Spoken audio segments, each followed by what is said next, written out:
You know, I never appreciated the sheer size and complexity of the D-Day landings and just the absolutely phenomenal amount of organisation that it would have taken to make it all work. I mean, 150,000 soldiers. So to put that into context, that's the size of a crowd at Glastonbury.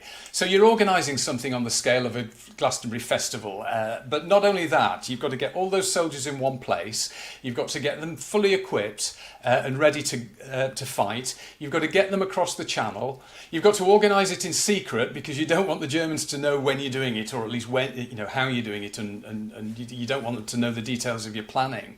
And not only that, you're doing it in a place where nothing like this has ever happened before. So you've actually got to build the infrastructure in order to be able to move the vehicles around. You've got to build roads, you've got to build bridges. I mean, absolutely phenomenal. And there's an article here dated 1944, so about a week or so after it happened. The newspapers are kind of detailing all the organisation that went into it. It's really fascinating.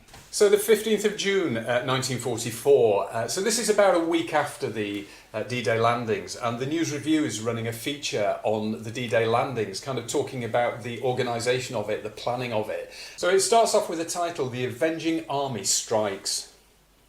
As the avenging armies of the Allies fell in fury last week on Hitler's European fortress, it became possible for the first time to disclose some of the background details of the Great Assault. The basic fact to be remembered by those seeking an intelligent view of the present campaign is this: its planning was begun in the last days of December 1941, so that's 2.5 years it took to plan D-Day. Deciding factors: though Prime Minister Churchill had been scheming for revenge ever since the bitter Dunkirk days of 1940, it was not until Hitler attacked Russia some 12 months later and Japan brought America into the war that he felt the strategical situation had changed sufficiently to warrant the construction of a long-range offensive plan.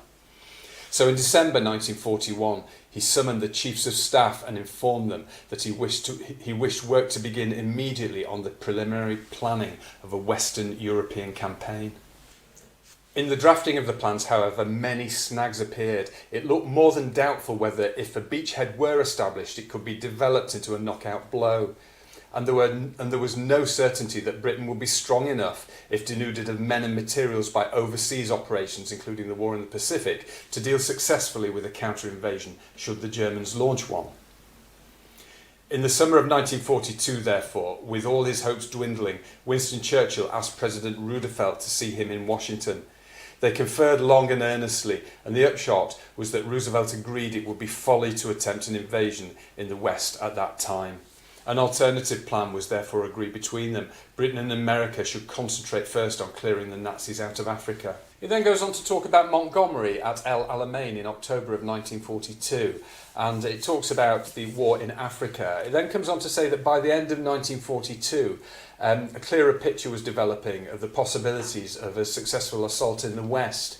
It says visualised was a combined operation on a scale unprecedented in history against coasts which the enemy had been fortifying for years, but it was demanding an enormous number of landing craft and special weapons as well as specialised training. But around this time Hitler's U-boats were aggravating the supply position, and so it was once again agreed that a postponement was necessary until Italy was knocked out of the war, because that would ease the shipping problems in the Mediterranean and therefore enable landing craft to be moved around more successfully. So when Churchill and Roosevelt met at Casablanca early in 1943 and agreed that victory over Italy must be the first priority, they realised that the opening of a second front in the West would not now be undertaken until at least the year 1944. And then in August of last year, so that would have been August of 1943, Churchill had the plan ready and took it to Quebec for examination by Roosevelt and his military experts. There, it was finally approved. By last autumn, the schedule was so far advanced that Churchill and Roosevelt had provisionally fixed end of May or early June 1944 as the time for the Allied offensive against the mainland of Europe. I mean, it must have been really important to keep it secret. I mean, it's hard to imagine how this level of planning was undertaken without it getting out, without the Germans finding out. But would Soviet Russia be ready at that date?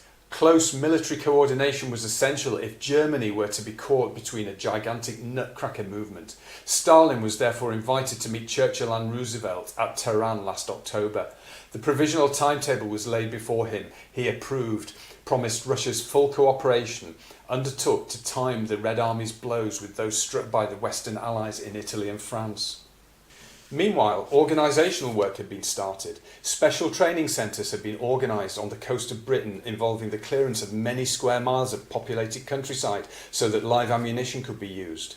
Airborne forces, both parachutists and glider-borne brigades, were intensively built up, and in January 1944, General David Eisenhower was named as Supreme Commander. The administrative staff had to consider such factors as assembly of the invasion forces, formation of assault troops. The immensity of the organisation required can be judged from the fact that for the mounting of the landing of the First Army's expedition to North Africa, some 1,000 special trains had to be provided in Britain, as well as over 15,000 additional wagons on regular freight trains. Every ship had to be loaded with a mixed cargo: food, ammunition, signals, engineering and ordnance stores, and water and medical supplies. Field bakeries, butcheries and field kitchens required much shipping space, so packed rations were specially designed. A 24-hour ration pack was designed specially for the day of the assault. In addition, there was devised a compo pack, providing 1 day's ration for 14 men, a reserve ration pack for carrying in armoured fighting vehicles, and a bag ration consisting of sweets, biscuits, chocolate and chewing gum was devised. Except for the first stage of the assault, the expeditionary forces were expected to rely probably for many weeks on the compo pack. So far as petrol is concerned, it was decided that the staple means of conveyance in the early stages of the assault would be 4.5-gallon jerry cans, a model based on the container used by Rommel's army in North Africa. Then under the title Ready for Casualties, it says much special medical planning was also required in order both to ensure the arrival of needed medical equipment, supplies, blood plasma, etc., and also to make the best possible use of returning transport, aircraft or ships. For some purposes, landing ships were modified as casualty carriers, and specially fitted lorries were set aside to supplement normal ambulance convoys. Because an essential part of the plan of attack was the assault of beaches, thousands of mechanical vehicles had to be waterproofed. And so the pattern of the vast invasion began to take shape until the British Isles gradually assumed the appearance of an armed camp. And then arose a major problem to do with the siting and preparation of marshalling areas, which were the areas in which the invasion formations of the units would be broken up into unit parties ready for embarkation. One of these marshalling areas finally selected was 300 square miles in its extent. So, the planning of D-Day is kind of taking over the whole of the south of England. And we've got a heading here that says, what about the civilians? What could be done about the civilian population? The British authorities at first thought of clearing them out altogether. This would have solved all the intricate problems of security. I mean, how do you organise something on this scale and keep it secret and not let the Germans find out about it? Beggars belief. When inquiries were made as to the effect this step would have, it was found that in one south of England town, for example, over 80% of the inhabitants were engaged in work directly or indirectly essential to the preparations for the invasion. They were the dockyard and railway workers, the bus drivers, the operatives at the power stations. If they went, soldiers or sailors would have to do their jobs. If their wives went, someone would have to come in to feed the men. And if the children went, the mothers would have gone to look after them. Nor would it have been only the main jobs of these men that were affected, because in their spare time these civilians were working as home guards, relieving the army of standing guards and patrols, or they were civil defence workers ready to fill in bomb craters on the main roads or clear streets of demolished buildings. Their wives were running ambulance and first aid squads and canteens and rest centres. In fact, the whole population of Britain was so interlocked in the war effort that to disrupt it by the wholesale evacuation of 500,000 or more people would have created more problems than it would have solved. So the other option then was to create sealed off camps, kind of secure compounds to keep 150,000 soldiers in them. But this was easier said than done. Much of southern England happens to be in an area with no natural or artificial reservoirs or drinking water. It lives in a hand-to-mouth way from surface water and shallow wells, and the last 3 years in Britain have been years of drought. In consequence, when setting up new camps for the invasion troops, it was necessary to pipe water in and, more importantly, to pipe the sewage out. It couldn't be allowed to seep into the drinking water. An average camp for the reception of some 2,500 men required 8,000 feet of water piping and 1,000 feet of drainage piping, all of which had to be trenched and laid. So preparations of the marshalling areas began in the early spring of 1943.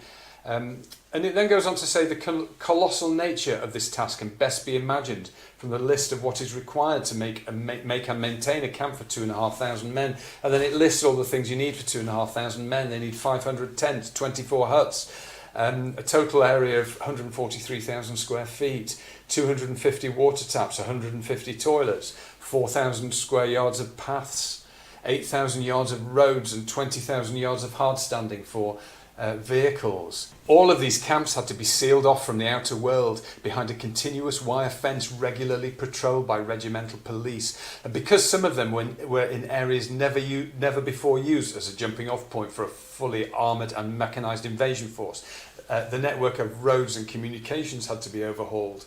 So, a crazy amount of logistical planning, well, it's worse than trying to organise a rock concert like Glastonbury, because A, you've got to organise it in secret, and B, you've got to get all those people across the channel. Many miles of new roads had to be made, and still more miles of existing roads widened or straightened. New bridges had to be constructed, and existing bridges widened or straightened. I mean, it's phenomenal. It's absolutely phenomenal. Over my life, I've read about the D-Day landings. I just thought it was one military event, but flipping heck, And so the soldier sails. The soldier had waited for long months for the hour to strike. At last word came. The troops were leaving the concentration areas for the marshalling zone. There he bade au revoir to his friends, and his unit was split up into embarkation parties. He had been given his landing ration and a bag ration of chocolate biscuits and cigarettes for consumption while waiting to embark. He had a substantial repast known as a hot dinner meal 1 hour before leaving. This led occasionally to some uncomfortable moments, for example, when craft loads were due to leave shortly after having consumed a breakfast of bacon and eggs. In such cases, the soldier was asked whether he would prefer an especially substantial breakfast or a hot dinner meal an hour later. If he and his mates chose the latter, as they usually did, they were sitting down to pork chops and plum duff 60 minutes after finishing their bacon and eggs. And then his convoy of tanks, guns and lorries rolled slowly down to the shore into the jaws of the double-decker landing ships. Into a landing craft infantry the soldier stepped, having reached at last the moment chosen for the climax, and for which he had endured years of training, for which all these immense material preparations had been made. If you enjoy this content, please take a look at my channel, Not History But News. I'm going through a big box full of old newspapers that I found in an attic, and they're full of really interesting things like this. So please take a look, and if you enjoy it, please like and subscribe. Thank you very much.